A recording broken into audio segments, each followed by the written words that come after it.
Tes.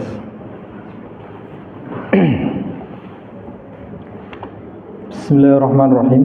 Assalamualaikum warahmatullahi wabarakatuh.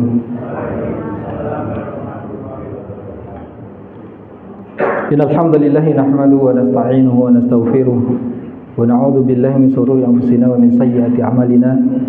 May yahdihillahu fala mudilla lahu wa may yudlil fala hadiya lahu. Wassalatu wassalamu ala nabiyyina habibina wa shafiina sayyidina Muhammadin wa ala alihi wa man tabi'ahum bi ihsanin ila yaumiddin.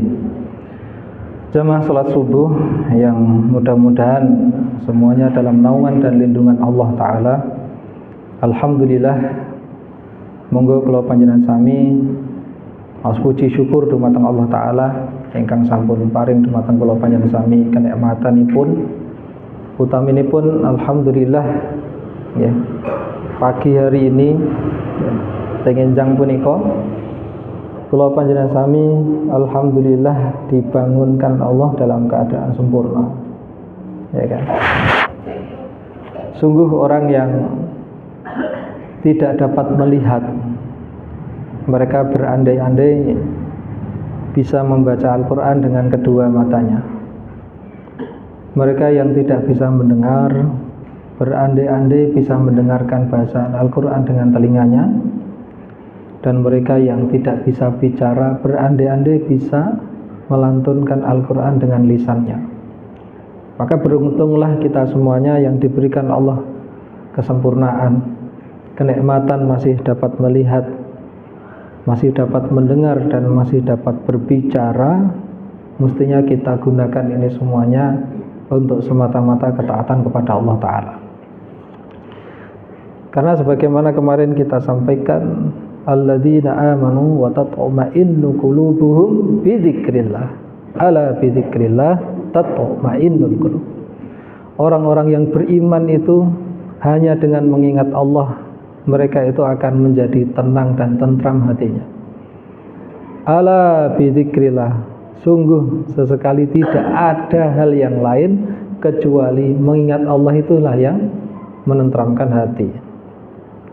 Maka seyogianya nikmat yang begitu banyak ini kita manfaatkan, kita gunakan dalam bentuk rasa syukur, meningkatnya amal ibadah kita kepada Allah Ta'ala.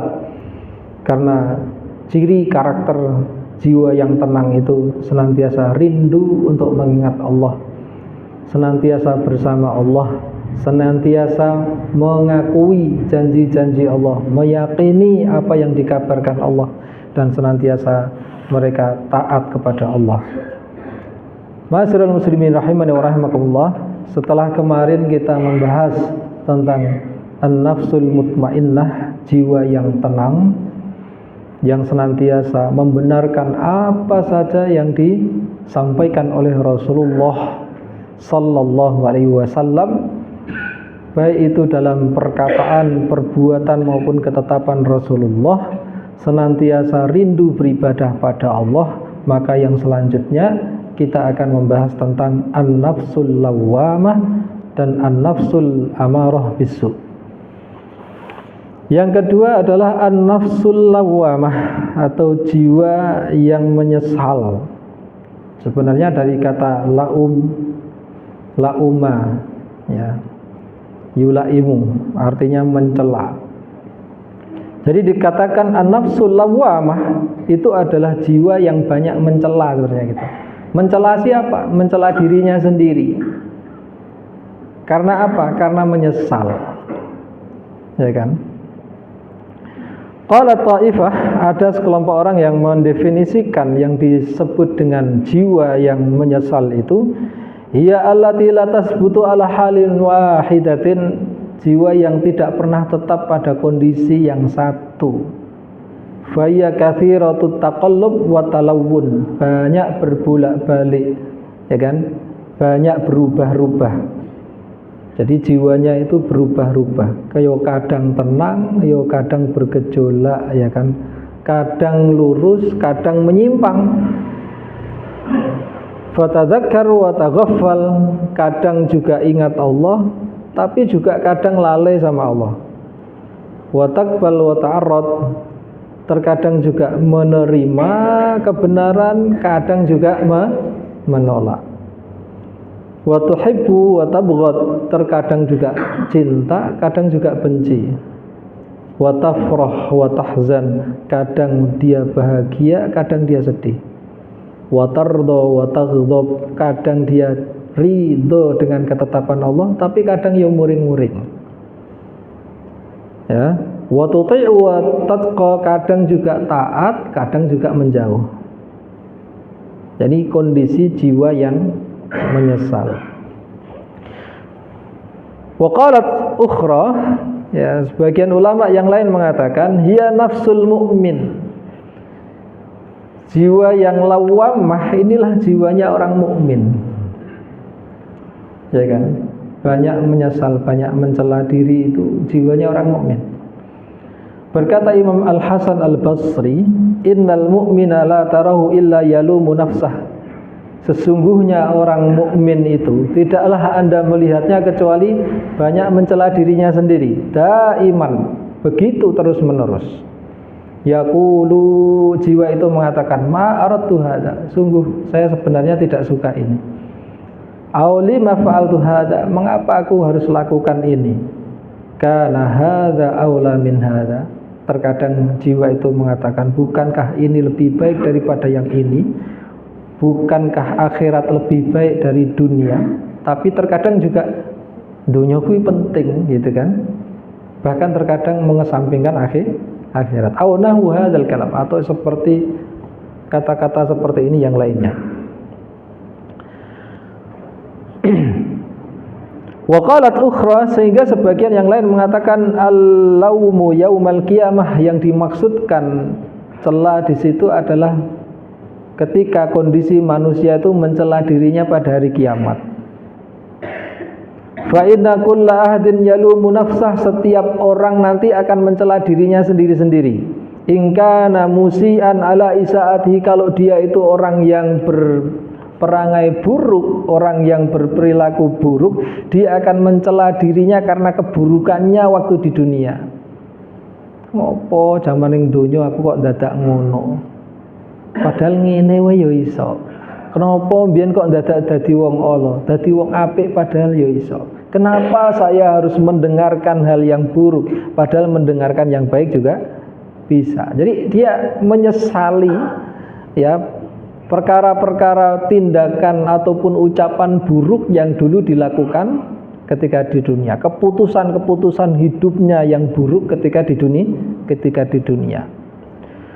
Wa in kana muhsinan ala taksiri, bahkan sekalipun di sana dia adalah orang yang soleh, ya, dia adalah orang yang baik, dia juga akan mencela dirinya. Karena apa? Lah ngopo mbiyen kok gur sakmono, nek aku iso oke, gitu kan. Nek aku iso sedekah oke, ngopo kok gur tak tokke 100.000. Nek aku bisa di sana sholat 5 waktu, kenapa kok saya hanya, ya kan, mengerjakannya sekedarnya, bahkan tidak mengerjakan sunnah-sunnahnya? Kenapa saya tidak puasa sunnahnya? Kenapa saya membatasi diri? Kenapa saya tidak lakukan yang lebih? Kenapa saya tahajudnya cuma seperempat jam padahal saya bisa 1 jam? Maka orang yang jahat dia akan menyesal karena kejahatannya. Orang-orang yang baik pun juga akan menyesal, kenapa dulu gur sakmono, gitu loh. Nek ngerti balasannya itu segini, kenapa saya dulu nggak lakukan yang lebih padahal saya mampu. Maka dikatakan jiwa-jiwa yang mencela diri mereka, ya kan. Sehingga yaqulul Imam Ibnu Qayyim, berkata Al-Imam Ibnu Qayyim rahimahullah, wa hadza kulluhu haqqun, semua pengertian ini semuanya benar. Wal lawamatu nau'ani, dan yang dimaksudkan dengan lawamah, ya, penyesalan di sini ada 2. Ya, nanti di akhirat meniku orang itu dibagi menjadi 2. Yang pertama adalah lawamah malumah, yaitu penyesalan yang tercela, walawamah ghairu malumah, dan penyesalan yang tidak tercela. Apa yang dimaksudkan penyesalan yang tercela itu? Al-lawamatul malumah hiya an-nafsul jahilah. Yang pertama, kenapa orang itu kok sampai termasuk ya penyesalannya itu penyesalan yang tercela? Karena yang pertama aspeknya adalah an-nafsul jahilah. Karena dulu semasa di dunia dia itu jahil, ya, jiwanya itu dipenuhi kejahilan. Nah, sekarang kita perlu bertanya, apa sih yang dimaksud dengan jahil di dalam Al-Quran? Apakah orang jahiliyah itu orangnya bodoh-bodoh, gitu kan? Memang kalau dalam bahasa Arab secara tata bahasa makna jahil itu adalah bodoh, gitu loh. Tapi yang dimaksudkan jahil itu tidak melulu bodoh, gitu loh. Maka ada istilah di dalam bahasa Arab itu jahlun murakkab. Jadi ada orang mengetahui kebenaran itu tingkatannya macam-macam, ya kan? Tingkatannya macam-macam. Ada yang yakin, ada yang ainul yakin, ada yang hakul yakin. Itu tingkat keyakinan, ya kan? Ada yang yakin, ya sekedar yakin.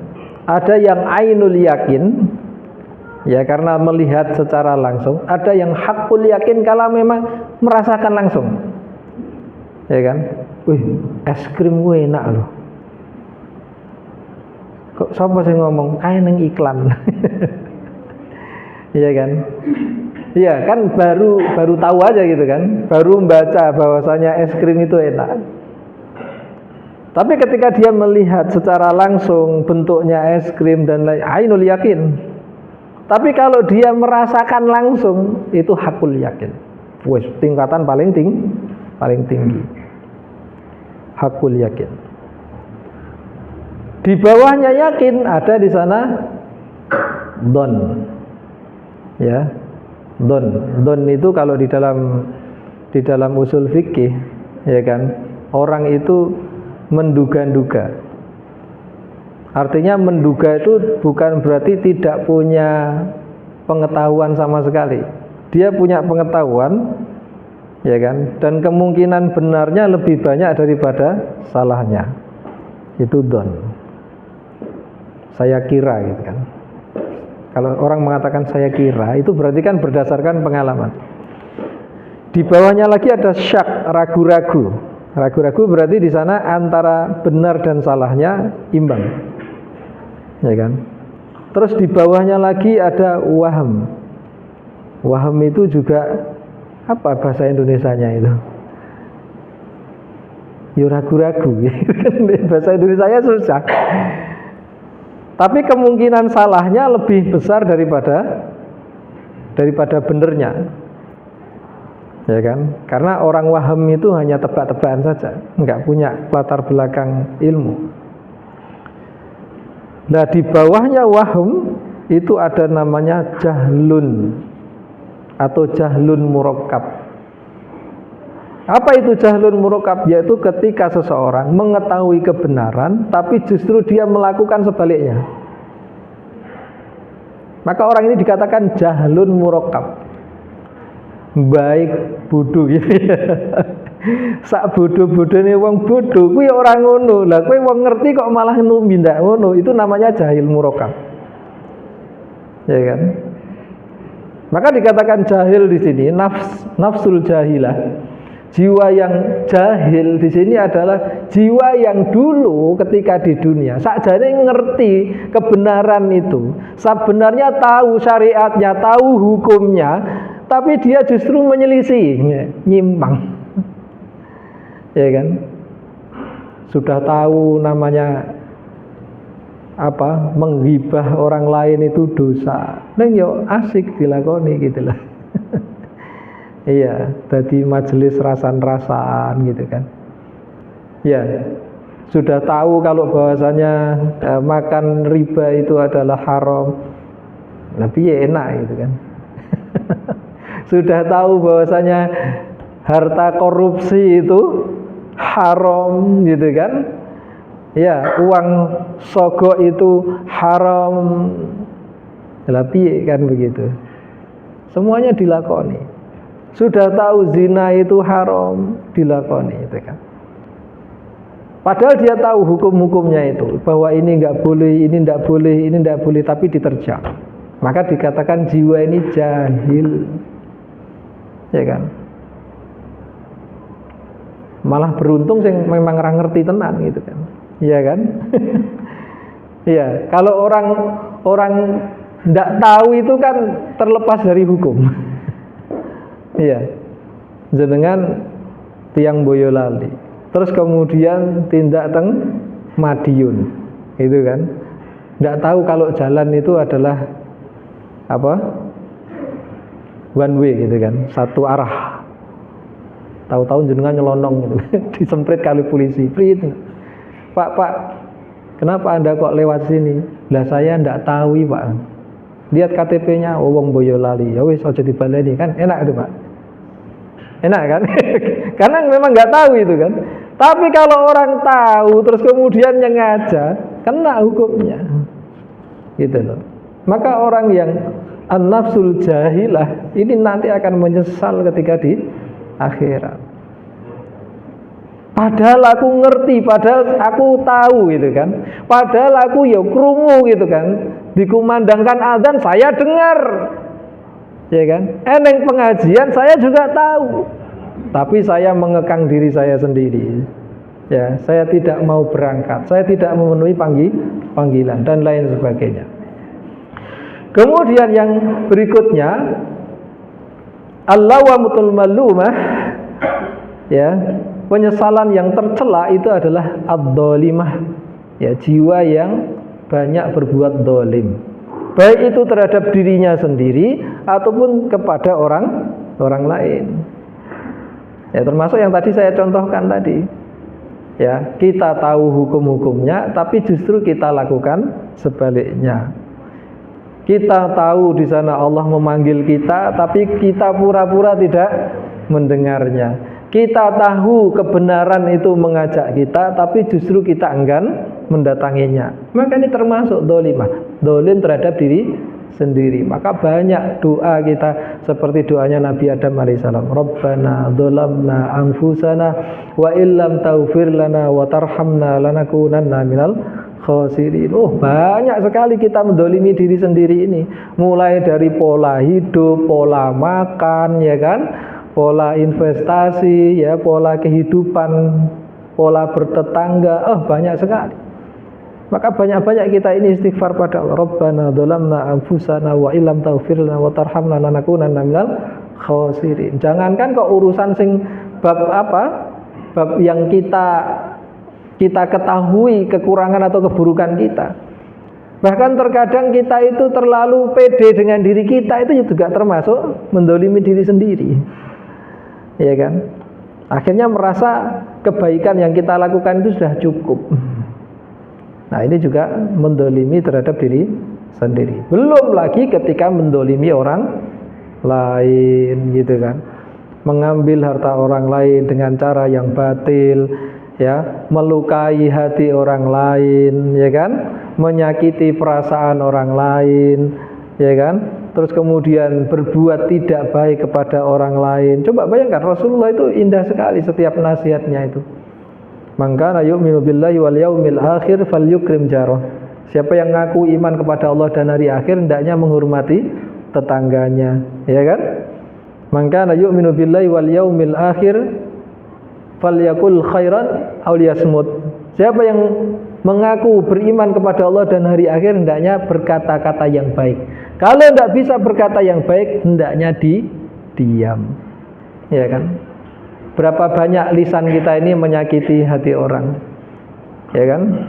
Menyakiti tetangga, atau bahkan mungkin menyakiti guru kita, atau bahkan menyakiti orang tua kita. Ya kan? Atau menyakiti anak kita. Ya kan? Padahal namanya wa ma yalfidhu min qaulin illa ladaihi raqibun atid. Tidak ada terucap satu patah kata pun melainkan di kanan kirinya ada raqib dan Dicatat semuanya, Pak. Per kata dicatat itu, Pak. La haula wala quwata illa billah. Maka masyarul muslimin rahimani wa rahimakumullah, ittaqud dzulma, kata Rasulullah. Takutlah kalian berbuat zalim. Fa inna dzulma dzulumat yaumil qiyamah. Karena sesungguhnya kedzaliman itu nanti jadi kegelapan pada hari kiamat. Gimana enggak kegelapan? Orang ketika di sana tidak punya harta, tidak punya apa-apa, yang dia ndel-ndelke hanya amalnya ketika di dunia. Dia merasa alhamdulillah aku mbiyen wis haji ping 3, alhamdulillah aku mbiyen umroh ping 5, alhamdulillah aku mbiyen nyumbang paling oke. Tapi di sisi lain, ya kan? Bener, di sana sedekahnya banyak, terus kemudian sholatnya terjaga, tapi di sisi lain lisannya enggak terjaga. Ya kan? Banyak orang yang terdolimi oleh ucapannya, banyak orang terdolimi perbuatannya, akhirnya pahala-pahala yang dia bangga-banggakan ini tiba-tiba habis untuk mengganti orang-orang yang didoliminya ketika di dunia. Maka dia akan menjadi jiwa yang paling menyesal nanti ketika di akhirat. Ya kan? Ngopo aku mbiyen kok ngene, akhirnya aku sing rugi dhewe, bangkrut. Ya kan, rumongso sudah di sana keluar duit banyak, sedekahnya banyak, zakatnya banyak, hajinya berkali-kali, umrohnya berkali-kali, sholatnya nggak pernah bolong, puasanya nggak pernah bolong, rumangsane itu sudah pasti saya masuk surga. Ternyata ada catatan banyak lisan atau tangannya melukai orang lain. Akhirnya dia menjadi jiwa yang rugi, menyesal nanti ketika di akhirat. Allati yalumuhallahu wa malaikatuh. Dan jiwa yang yang tercela ini, ya, penyesalan yang tercela ini, ia pun juga dicela oleh Allah dan Rasulnya dan para malaikatnya. Ma'asyiral muslimin rahimani wa rahimakumullah. Kemudian yang berikutnya adalah al-lawwamah ghairal malumah. Al-lawwamah ghairal malumah, jiwa yang menyesal tapi tidak tercela. Menyesal tapi tidak dicela. Kalau yang tadi menyesal dan dicela Allah dan malaikat, yang ini menyesal tapi tidak tercela, bahkan mulia. Seperti apa jiwa ini?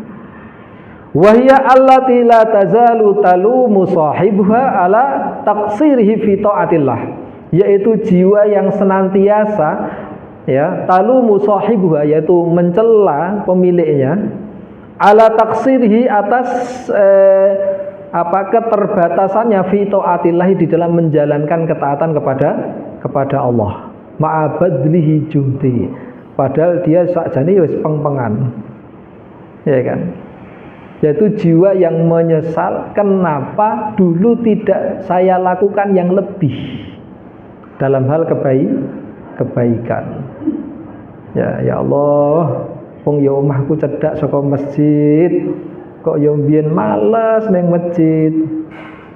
Ya bener, salatnya di sana lengkap 5 waktu gitu kan. Tapi terkadang gitu kan, waktu asar sulit berangkat ke masjid, subuh sulit berangkat ke masjid, ya kan? Maka jiwa itu menyesal karena apa?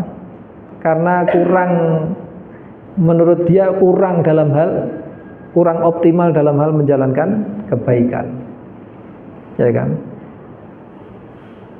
Maka dulu pernah saya tanyakan gitu kan, seandainya manusia itu tahu rahasia ajalnya, rahasia kiamat, kira-kira apa yang dilakukan manusia, Pak? Malaikat tahu-tahu ngabarin jenengan, Bu Painah, nggih, kan? Kowe sesuk bakale dipundhut. Kira-kira yang dilakukan Bu Painah ini apa, Bu? Halo? Bu? Kira-kira yang dilakukan Bu Painah ini apa? Sudah dapat bocoran dari malaikat Israel gitu. Bu, jeng-jeng jenengan bakal dipundhut. Terus yang dilakukan Bu Painah apa, Bu? beribadah sungguh-sungguh gitu ya. Nek ngerti yang ngono kan semua orang itu akan iya. Saya tidak akan keluar dari masjid, wis ngerti sesuk mati. Saya gunakan waktu itu untuk sholat, baca Quran, doa. Bondone nek perlu di sedekah kabeh.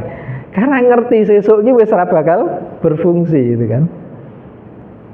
Iya.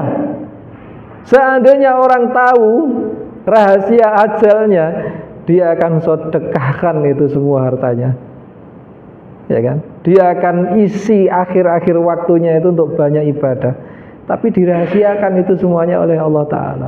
Menjadi ujian bagi kula panjenengan sami, supaya mampu istiqomah dalam beramal soleh, istiqomah dalam ketaatan. Maka pahalanya jadi besar, gitu kan. Nah ini kaitannya dengan al-lawamah ghairul malumah, ya, jiwa yang menyesal tapi tidak tercela, ya kan. Seandainya orang tahu bahwasanya besok itu kiamat, ya kan, beda ya Pak ya. Kalau tadi tahu besok itu meninggal, mungkin masih berpikir bab warisan gitu kan. Apa sing tak wariskan nggih anakku. Tapi kalau dibocori besok itu kiamat, kayak saya ngerti jenengan tok Bu. Otomatis kan ya, kalau ataupun saya wariskan juga nggak akan manfaat gitu kan. Saya sedekahkan semuanya. Maka semua orang itu nanti ketika di akhirat mereka berandai supaya dikembalikan ke dunia. Fa'asaddaqa wa aku minas sholihin. Ya Allah, kembalikan aku ke dunia, maka aku akan sedekahkan seluruh hartaku dan aku akan menjadi orang yang soleh. Ya kan? Karena dia tahu innamas shadaqatu tadfa'ul bala, karena sedekah itulah yang mampu, ya kan, menolak kemurkaan atau kemarahan Allah Subhanahu wa ta'ala. Iya kan? Masya Allah itu kan. Saya pernah ceritakan ada seorang di Maghrib atau Maroko yang dia mimpi ketemu Rasulullah, suruh ngasih kabar. Ada orang di Makkah yang dia itu dikabarkan oleh Rasulullah masuk surga. Itu kan. Padahal dalam hidupnya itu selalu bergelimang dalam dosa. Hanya satu kebaikan yang dia lakukan itu. Apa? Karena ketika temannya meninggal, ya kan, dia bagi gajinya itu separuh untuk keluarganya, separuh untuk keluarga anak istri teman baiknya yang meninggal itu ya kan. Ternyata itu bisa menyentuh rahmatnya Allah, gitu loh. Sehingga orang ini dikabarkan Rasulullah masuk surga. Sehingga akhirnya ketika mendengar itu dia taubat, terus kemudian dia berangkat ke Makkah, dia lakukan tawaf, ya. Kemudian dia sholat 2 rakaat, dia meninggal. Ini husnul khatimah. Ya. Makanya kita ini tidak berhak untuk menghakimi hidup seseorang. Orang yang saat ini kita anggap dia itu buruk atau dia bergelimang dosa, ya kan? Bisa jadi endingnya itu husnul khatimah. Kita doakan saja. Ya kan? Kita nggak pernah ngerti. Ternyata di balik ya kejahatan atau dibalik keburukan, kemaksiatan yang dia lakukan itu ternyata dia menyimpan amal kebaikan yang itu bisa merubah nasibnya di ending kehidupannya. Ya, tidak menutup kemungkinan. Karenanya yang seperti ini, ya kan, yang menyesal seperti ini adalah menyesal yang terpuji. Karena apa? Karena dia merasa bisa melakukan yang lebih, tapi dulu dia kurang maksimal. Fahadi ghairu malumah, maka jiwa yang seperti ini tidak tercela. Wa asyrafun nufus, bahkan termasuk jiwa yang paling mulia, ya kan? Wa asyrafun nufus man lamat nafsaha min taatillah, ya. Bahkan dia nggak peduli lagi siapa saja yang mencelanya ketika dia di dalam ketaatan kepada Allah Ta'ala. wahtamalat malamul lawam fi mardatihi, ya. Kemudian kalau toh pun di dunia itu dia dicela, dia bawa, ya kan, sakitnya celaan itu untuk selalu mendekat kepada Allah Ta'ala. Jangan dikira kita di dunia ini, ya kan, terus kemudian hidupnya enak-enak itu kan. Terkadang untuk mengangkat ya derajat kita itu, Allah itu nggak kurang mergo gitu kan. Terkadang ujian itu dari saudara kita, terkadang ujian itu dari teman kita, terkadang ujian itu dari orang tua kita, terkadang ujian itu dari anak kita, dan itu sudah dilakoni nabi-nabi kita, ya kan? Nabi Nuh ujiannya anaknya sendiri, ya kan? Nabi Ibrahim ujiannya bapaknya sendiri, ya kan? Nabi Lot ujiannya istrinya sendiri, dan itu semuanya sudah digambarkan oleh para kekasih Allah ini. Ya, artinya pahitnya kehidupan, pahitnya di sana ujian, pahitnya di sana celaan, ya kan? Bagi orang yang jiwanya itu tenang, bagi orang yang jiwanya itu adalah senantiasa mengharapkan keridhaan Allah Ta'ala, dia tidak akan pernah menyesali hal itu. Dia bawa luka, dia bawa sakitnya celaan, dia bawa itu semuanya untuk semakin dekat dan taat kepada Allah Subhanahu wa Ta'ala. Kemudian fala ta'khudha fillahi laumata laim, maka orang yang seperti ini sudah enggak peduli lagi celaan orang-orang yang mencela. Fahadhi qad takhallasat min laumillah, maka jiwa yang seperti ini selamatlah dia dari celaan Allah Ta'ala. Wa amma man radiyat bi a'maliha wa lam talum nafsaha, adapun orang yang sudah merasa puas, ya, merasa puas dengan amal perbuatannya, walam talum nafsa, dan tidak pernah mencela dirinya, walam tahtamil fillahi malamul lawam fayyallati yalumuhu Allahu azza wa jalla, maka jiwa yang seperti ini yang justru dicela Allah Ta'ala. Jadi selalu positif pada dirinya sendiri. Artinya begini, bukan berarti kita harus negatif pada diri kita, ya kan? Maksudnya di sini adalah jiwa yang selalu merasa tidak puas, ya, dengan amal ketaatannya.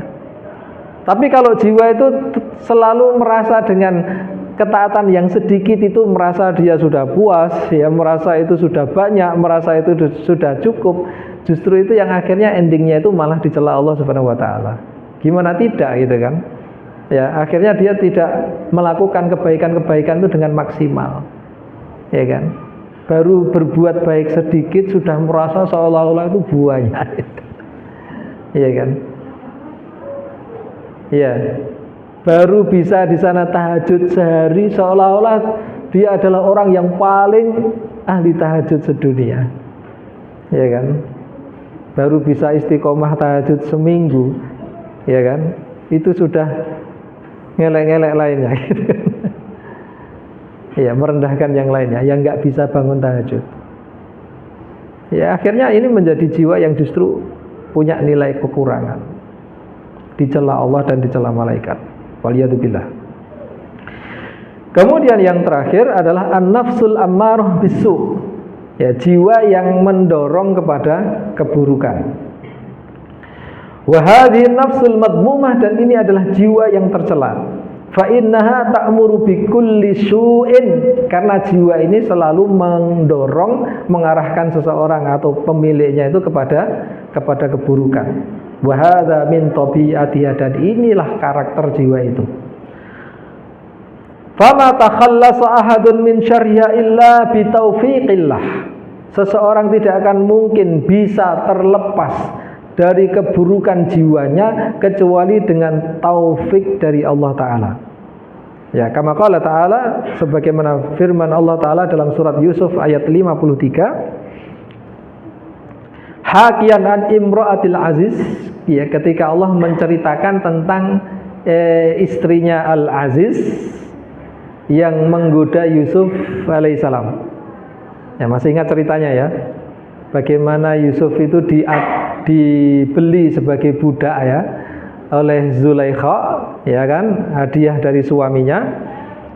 Kemudian Yusuf diasuh, ya kan, di rumahnya. Begitu Yusuf dewasa, Zulaikha kepencut, ya kan. Maka Allah mengabarkan tentang hal itu.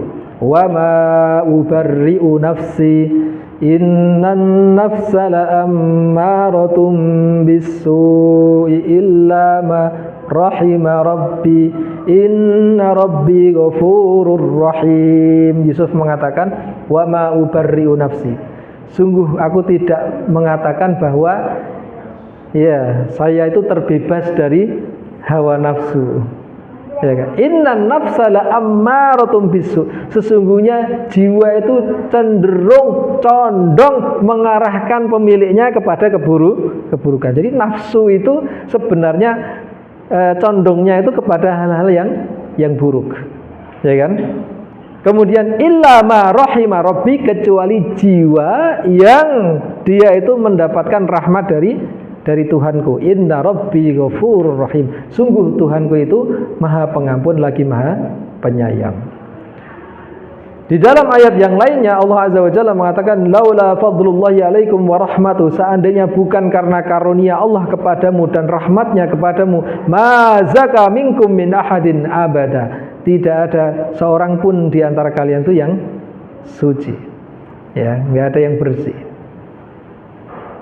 Maka kalau di ayat-ayat ini Allah mengabarkan kepada kita bahwa memang tabiat asalnya nafsu itu mendorong orang kepada keburukan, kecuali ya nafsu atau jiwa, nafas atau jiwa yang apa? Yang dia memperoleh rahmat dari Allah Subhanahu wa ta'ala.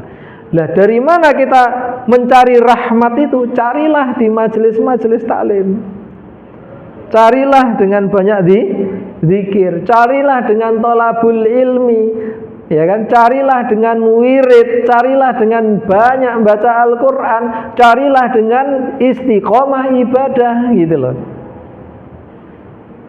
Sehingga nafsu ini ya dirahmati Allah Subhanahu wa ta'ala. Kalau dibiasakan jiwa kita ini dalam ketaatan, ya mudah-mudahan itu asbab diturunkannya rahmat dari Allah Subhanahu wa ta'ala. Maka di sini yu'allimuhum khutbatul hajah, ya, ketika Rasulullah mengajarkan ya dalam khutbatul hajah, khutbah haji, innal hamdalillah, sesungguhnya segala puji adalah milik Allah, nahmadu, kami memujinya, wa nasta'inu, kami minta tolong kepadanya, wa nastaghfiru, kami minta ampun kepadanya, wa na'udzu billahi min syururi anfusina, dan kami berlindung kepada Allah dari keburukan jiwa kami, ya kan? Karena memang nafas itu cenderung mengajak kepada syarr, sesuatu yang buruk. Wa min sayyiati amalina, dan dari keburukan amal-amal kami. Rasulullah mengajarkan kepada kita tentang hal ini. Fasyarru kaminun fin nafsi, maka keburukan, potensi keburukan itu kaminun, include ya di dalam jiwa manusia itu.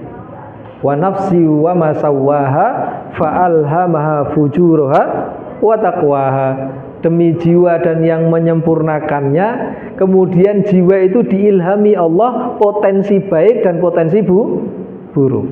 Qad aflaha man zakkaha, sungguh beruntung orang yang senantiasa mengintrospeksi dirinya, mentazkiyah jiwanya, sehingga dia bisa ya dikendalikan potensi buruk itu.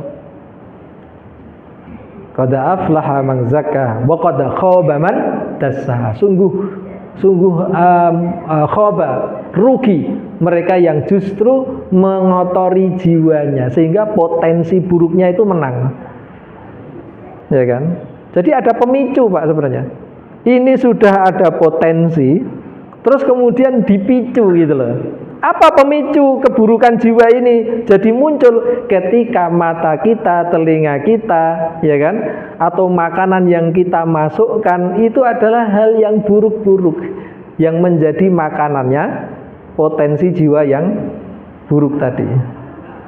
Nah ini yang disampaikan ya di dalam buku ini, wasyarru kaminun fin nafsi. Ketahuilah bahwasanya keburukan itu sudah include di dalam jiwa. Sejak penciptaannya, wa yujab sayyiatul a'mal, dan ini cenderung menggeret ya, menarik seseorang pada amal-amal yang buruk. Fa idza khallallahu bainal abdi wa baina nafsihi halaka baina syarriha. Ya, kalau Allah itu kosong dari seorang hamba, antara dirinya dan nafsunya itu kuat, ya kan? Halaka baina syarriha, maka dia akan hancur di dalam keburukan-keburukannya. Wa ma taqtadhihi min sayyiatil a'mal, maka tidak ada endingnya kecuali dia memperturutkan amal-amal yang buruk. Wa in waffaqahu Allahu wa a'anahu naja min dzalika kullah. Tapi kalau Allah memberikan taufik kepadanya, Allah menolongnya, maka dia akan selamat dari keburukan jiwanya itu. Nah, ini pengajaran yang kita sampaikan pada hari ini. Fa nas'alullahal 'azima ayyu'idana min syururi anfusina, maka kita minta kepada Allah Azza wa Jalla, mudah-mudahan Allah melindungi diri kita dari keburukan jiwa kita, wa min sayyiati amali, dan dari keburukan amal-amal kita. Wa khalasatul qaul, ya, maka sebagai ringkasan atau kesimpulannya, innan nafsa wahidatun, sesungguhnya jiwa itu hanya satu. Pada setiap manusia ini hanya ada satu jiwa. Namun demikian dia punya kondisi atau punya karakter-karakter yang berbeda. Ada yang ammarah, ada yang jiwanya itu mengajak kepada keburukan. Tsumma lawwamah, ada jiwa yang banyak menyesalan. Tsumma mutmainnah, ada jiwa yang tenang. Wa ya ghayatun kamalaha wa salahuha. Dan ini adalah yang memang dituju daripada jiwa itu, supaya dia senantiasa dalam kondisi baik dan kondisi tenang. Wa nafsul mutmainnah qarinuhal malak, jiwa yang tenang itu yang jadi temannya adalah malaikat. Yaliha, malaikat akan senantiasa mengelilinginya. Jadi orang kalau punya jiwa yang tenang, sebagaimana dulu kita jelaskan, orang itu akan senantiasa disenangi malaikat. Malaikat akan senantiasa mengelilinginya. Nan diwae melok itu malaikat. Wa yusaddiduha, malaikat senantiasa mendorongnya dalam kebaikan. Wa yakdzifu fihal haq, ya, malaikat di sana akan senantiasa mendorongnya kepada kebenaran. Wa yarghabuha fihi, memotivasinya untuk melakukan kebaikan. Wa yuriha hasnu suratihi, dan malaikat akan menggambarkan kepada manusia itu bagusnya amal itu kalau dilakukan olehnya. Wa yuzajjiruha anil batil, malaikat akan menyegahnya dari perbuatan batil. Wa yuzahidaha fi, dan malaikat akan menjadikannya zuhud dari kebatilan, menghindarinya. Wa yuriha qabha suratihi, malaikat akan menunjukkan kepadanya buruknya gambaran dari perbuatan tidak baik itu. Wa bil jumlah fi ma kana Allahu wa billahi fa huwa min indin nafsil mutmainnah. Maka secara kesimpulannya, semua apa yang miliknya Allah, dan dia akan senantiasa bersama dengan Allah.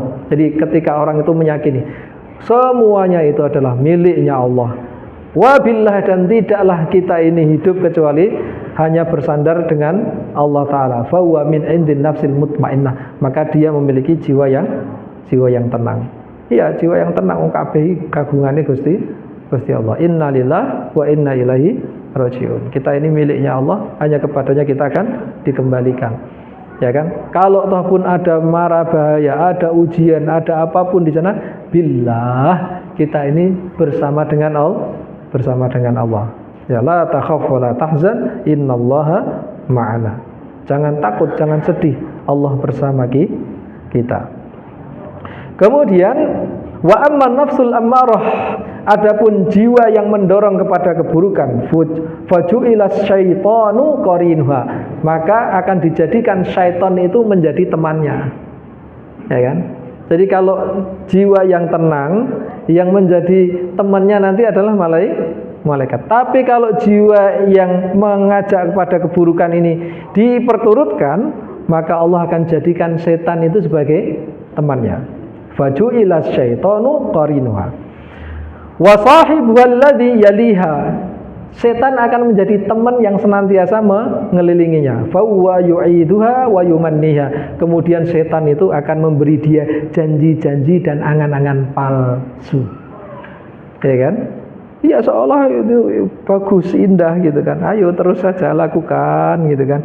Menyesal kamu urip ning donya pisan ora pernah ngombe gitu. Masa urip kok lurus-lurus wae yo kalau menggok si IT gitu kan. Ya. Wes tobat-tobat gitu kan. Setan akan menggodanya, ya kan? Terus dia digoda seperti itu, diberi janji-janji, ya kan? Ya kan, supaya dia terus dalam keburukannya, dalam kedolimannya. Kemudian nanti ending dari itu adalah kebahagiaan, gitu kan? Nanti kamu dapat duit banyak, nanti kamu dapat follower banyak, kamu nanti dapat kedudukan yang tinggi dan lain sebagainya dalam keburukan itu. Ya kan? Tapi itu semuanya ghurur kata Allah. Itu hanya tipu muslihat. Yang endingnya nanti ketika di akhirat dia akan menyesal dalam penyesalan yang tercela tadi. Ya kan? Ya memang kebiasaannya setan begitu. Ya'iduhum wa yumannihim. Setan itu tidak ada yang dilakukannya kecuali menjanji-janjikan ya kepada manusia, memberi angan-angan kepada manusia. Wa ma ya'iduhumus syaitan, padahal tidak ada yang dijanji-janjikan setan itu melainkan ghurur, hanya sekedar tipuan. Ya kan? Ya benar dia memperoleh keuntungan duniawinya gitu kan, dengan melakukan kejahatannya itu. Bayangkan yang kemarin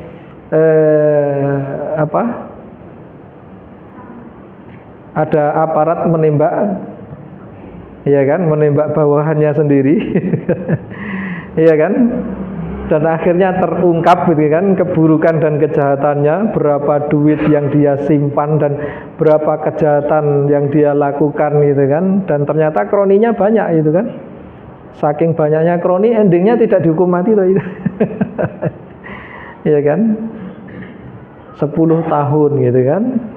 Itu pun nanti kalau dinyatakan berkelakuan baik dia bisa dibebaskan, ya kan begitu kan. Ya lucu kan Indonesia ini, kadang-kadang permainan hukumnya ini luar biasa. Tapi itu kan dunia gitu kan, permainan dunia. Tapi yang namanya persidangan akhirat itu sulit gitu kan, orang akan lolos. Ya kan, ya mudah-mudahan saja yang bersangkutan benar-benar bertaubat gitu kan. Ya, lalu memperbaiki amal-amalnya. Ya. Tapi bagaimanapun orang di sana lolos ya dari hukum-hukum dunia, itu hukum dunia. Hukum akhirat tidak ada yang bisa lolos. Enggak ada seorang pun lolos. Ya kan? Kalau di di juz 11 itu Alif Lam Ra tilka ayatul kitabil hakim akana linnasi ajaban an auhayna ila rajulin minhum an anzirin nas wa basyiril ladzina amanu qadama sidqin inda rabbihim qala al kafiruna inna hadzal lasahirun mubin inna rabbakumullahu alladzi khalaqas samawati wal arda fi sittati ayamin tsumma stawa 'alal arsy yudabbirul amra ma min syafi'in illa min ba'di idzni dzalikumullahu rabbukum fa'buduh afala tadzakar. Ilaihi, ini ayat ini, ilaihi marji'ukum jami'an wa'dallahi haqqo. Hanya kepada Allah lah ya marji'ukum jami'an, tempat kembalinya kalian semuanya. Jadi manusia itu sejak dari Adam sampai manusia terakhir yang hidup di muka bumi ini tidak akan kececer satupun, melainkan dia akan dibangkitkan kembali, kemudian digiring untuk mempertanggungjawabkan amalnya kepada Allah Azza wa Jalla. Ya kan? Ilaihi marji'ukum jami'a wa'dallahi haqqo innahu yabda'ul khalqa tsumma yu'iduh. Ketahuilah Allah itu dialah yang memulai penciptaan manusia dari yang tadinya enggak ada jadi ada. Ya kan? Kalau dari yang tadinya ndak ada terus bisa ada, itu saja mudah bagi Allah, apalagi yang sudah pernah ada. Mbok manusia itu gur karek paribasane karek balunge driji tok gitu Bu ya. Tetap bagi Allah mudah itu untuk mengembalikannya utuh kembali. Ya. Apa meneh isih enek bekase. Wong yang tadinya ndak ada jadi ada saja Allah mampu, apalagi yang sudah pernah ada diadakan kembali, mudah bagi Allah. Walaupun dia raja, dia presiden, dia pejabat, endingnya kembalinya ke Allah. Bener nggak Pak? Nanti kalau sudah kembali itu jatahnya tanahnya berapa Pak? 2x1, nggih Bu ya. Sak sugih-sugih presiden nek mati jatahe loro ping siji. Sak sugih-sugih menteri duwe lemah ewon-ewon hektar, nek mati jatahe piro Pak? 2x1. Apa ya enek pejabat kene misale mati, aku engko anu ya weh ana 10 meter ya. Dikai mboten Bu? Kai mboten Pak? Ora diplathoki wong sak desa gitu. Lah kok penak menjaluk 10 meter? Enggak ada kan? Iya, itu menjadi bukti di sana. Iya kan? Orang itu mau berbuat jahat seperti apapun, dia melakukan kedzaliman, kebatilan seperti apapun, endingnya kembali ke Allah. Kemudian nanti semuanya akan menyesal. Ya kan? Yang jahat dia akan menyesal akan kejahatannya, yang soleh dia akan menyesal kenapa dulu nggak lebih soleh lagi. Ya kan? Jadi itu di sana. Ya inti dari pelajaran ini. Adapun orang yang mutmainah, dia yakin dengan janji-janji Allah, ya kan? Dia nggak khawatir urusan dunianya, nggak apa-apalah. Walaupun saya kalah dalam urusan dunia, insya Allah saya pemenang di akhirat, ya kan? Karena dia yakin betul apa yang dijanjikan Allah. Kalau saya sudah ikhtiar maksimal, ternyata Allah berikan saya jatah rezeki segini, mungkin memang segini inilah yang menjadikan saya selamat di akhirat. Barangkali kalau saya diberi harta yang banyak seperti Qarun, saya lupa sama Allah. Iya kan? Maka orang mukmin itu selalu senantiasa dia itu nyaman bersama Allah Ta'ala. Alladzina amanu wa tatma'innu qulubuhum bi dzikrillah. Ya kan?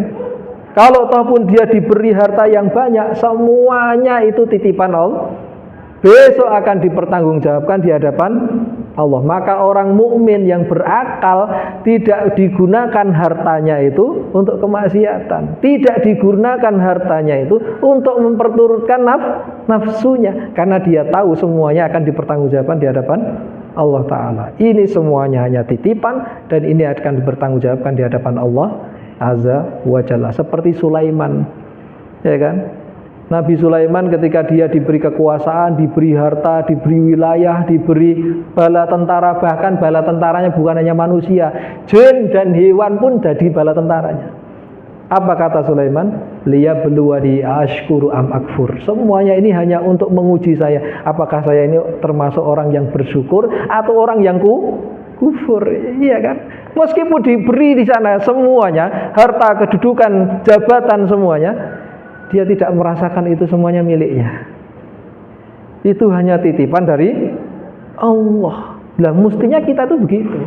Di dunia ini kita diberi kedudukan apa, jabatan apa, kekayaan apa, semua itu titipan dari Allah. Suatu saat akan diambil Allah. Nanti kalau sudah diambil itu kedudukannya, diganti yang lainnya.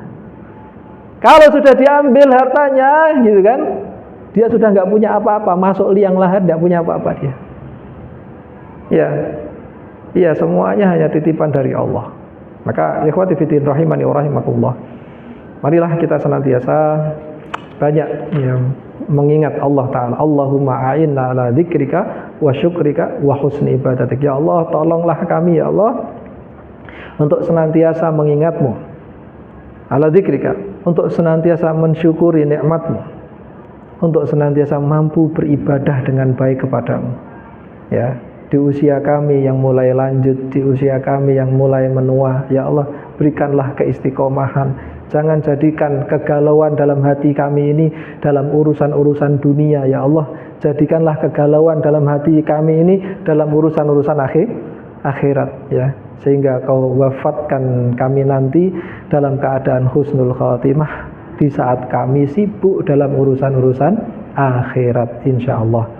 Baik, demikian yang bisa kami sampaikan. Kurang lebihnya kami mohon maaf yang sebesar-besarnya. Usikum wa nafsi bitaqullah. Qul qali hadza subhanakallahumma bihamdika asyhadu an la ilaha illa anta astaghfiruka wa atubu ilaik. Wassalamualaikum warahmatullahi wabarakatuh.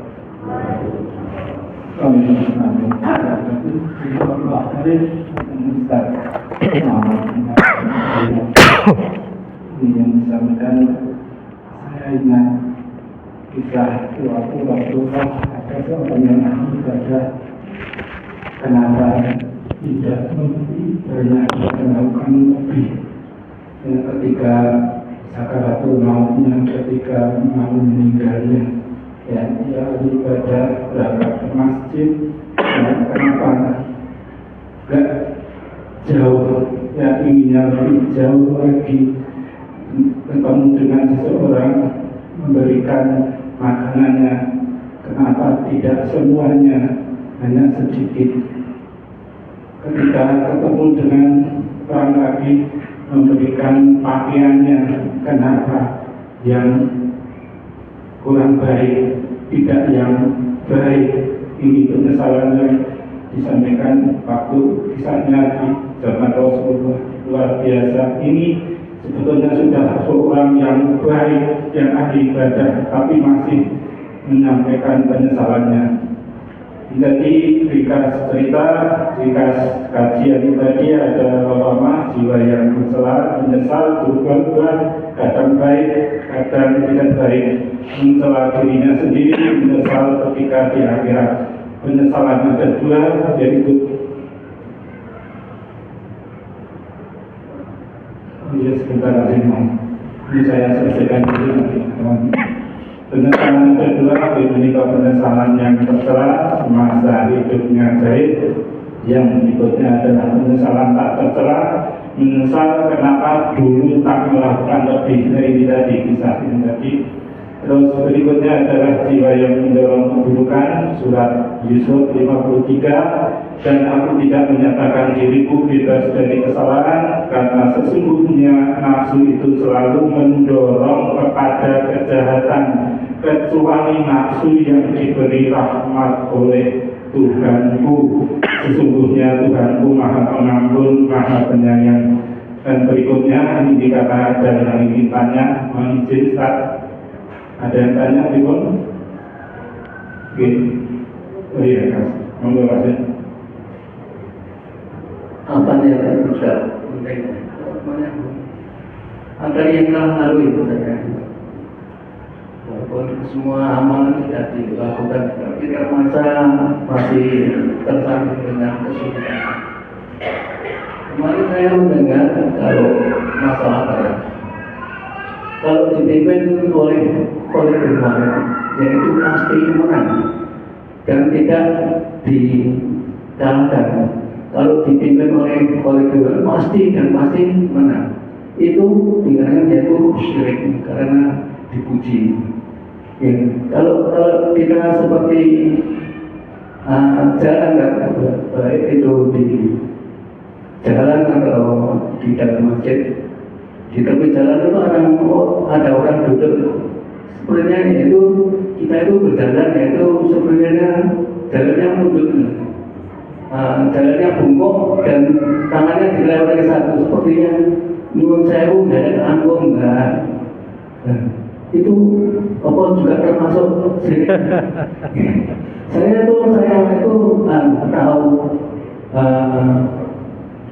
almarhum Bapak Sumi itu kalau mau isi di mimbar itu berjalan itu karena kirinya ya duduk itu juga berdiri tegak sehingga jalannya nggak bungkuk, nggak kanan dilewati satu, itu apa juga termasuk syirik itu kan. Saya tahu Pak.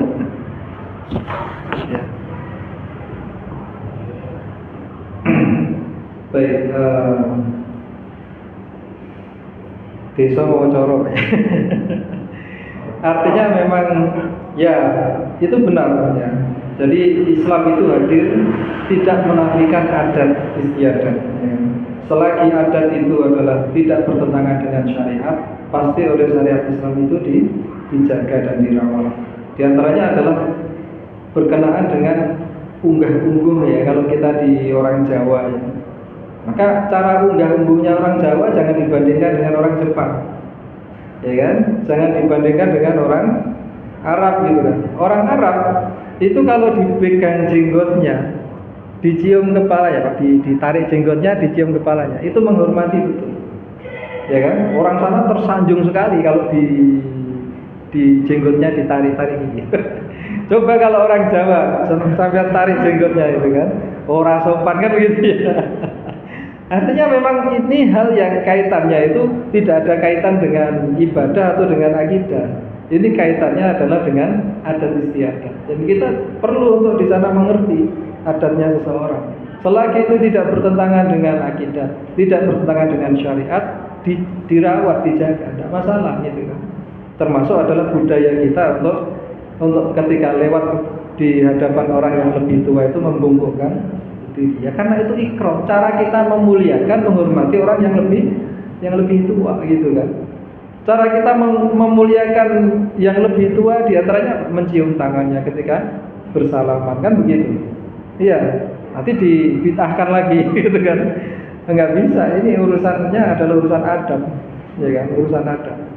Ya justru orang kita akan merasa asing dengan ini. Jarene kok pondok gitu kan, metu kok pondok orang ngerti unggah-ungguh kan begitu ya. Iya, jadinya kan malah nilainya buruk gitu kan. Padahal itu enggak ada kaitannya dengan akidah ataupun ibadah gitu kan. Iya, maka budaya-budaya yang baik itu tetap dijaga, dirawat. Itu hasanah daripada kekayaan kita orang Indonesia. Ya kan? Tapi kalau kita pergi ke Suriah, ya kan? Yang sama-sama mazhabnya Syafi'i, mirip dengan Indonesia. Orang-orangnya mirip sekali budayanya dengan orang Indonesia. Ya kan? Di Yaman juga begitu. Maka nggak ada kaitannya itu orang merunduk itu dengan syirik. Beda jauh. Qiyas mal farik. Beda jauh dengan contoh yang saya sampaikan dulu terkait dengan Khalid bin Walid. Ya kan? Karena orang itu meyakini begini, kalau yang memimpin perang kita Khalid bin Walid pasti menang. Padahal menang tidak itu di tangan Allah Subhanahu wa taala. Iya, ini kesyirikan. Kalau tapi lewat di hadapan orang, mana di sana syiriknya? Wong kita menghormati dalam konteks manusia, bukan dalam konteks ibadah. Kita enggak mengibadahi manusia itu ya. Masa orang lewat monggo Pak gini terus disangka mengibadahi dia kan enggak mungkin gitu kan. Iya, ini enggak masuk akal gitu kan, enggak masuk akal. Enggak masuk akal. Atau kalau 2024 gitu kan, kita yakin kalau yang jadi presiden itu Pak Ganjar atau Pak Prabowo atau Pak Anies mesti menang gitu kan. Ya, memastikan inilah yang di sana masuk ke ranah menyelisih akidah gitu kan. Ya. Yang benar apa? Ya doakan aja yang baik-baik gitu. Dari siapapun pasangan presiden itu ya mudah-mudahan baik gitu kan, membawa kebaikan gitu kan. Apalagi yang sudah jelas baik gitu kan, doakan tambah baik gitu kan. Mudah-mudahan dengan kepemimpinannya Indonesia makin maju, makin baik, Islam makin baik ya kan. Ya masyarakat Indonesia makin baik, terayomi ya kan, masyarakat makin nyaman gitu. Tapi kalau terus kemudian memastikan, wes nah iki mesti gitu kan. Mesti inilah yang di sana kita melewati takdir. Ya kan? Jadi janganlah memastikan sesuatu memang yang belum pasti. Ya kan? Maka wilayah kita apa? Ikhtiar dan berdoa. Ikhtiar dan berdoa. Ikhtiarkan yang terbaik gitu kan. Doakan yang terbaik. Mudah-mudahan semuanya hasilnya baik. Baik itu aja jawaban. Assalamualaikum warahmatullahi wabarakatuh. Silakan saya cukup. Artinya kita sholat isya, nanti setelah sholat isya lanjut dengan salaman. Akan saestu matur nuwun, saya pun doa khair, matur sama semua tetap semangat ibu, Pak. ibadah. Monggo doa selalu pada Allah Subhanahu wa taala. Mudah-mudahan kalbu kita, jiwa kita tetap ditetapkan pada agama Allah, pilih untuk agama Islam. Mudah-mudahan kita dengan berjamaah di dunia ini nanti insya Allah bisa berjamaah di surganya Allah. Bahkan tagline di luar itu ada tulisan berjamaah di dunia, berjamaah di surga. Bahagia di masjid, bahagia ke masjid, bahagia di masjid. Mudah-mudahan ini bisa kita lanjutkan bersama-sama di jamaah Masjid Al-Taqwa ini. Maka monggo kita akhiri dengan membaca hamdalah dan doa kafaratul majelis. Alhamdulillahirabbil alamin. Subhanallah wa bihamdika asyhadu an la ilaha illa anta astaghfiruka wa atubu ilaik. Billahi taufiq wal hidayah. Assalamualaikum warahmatullahi wabarakatuh.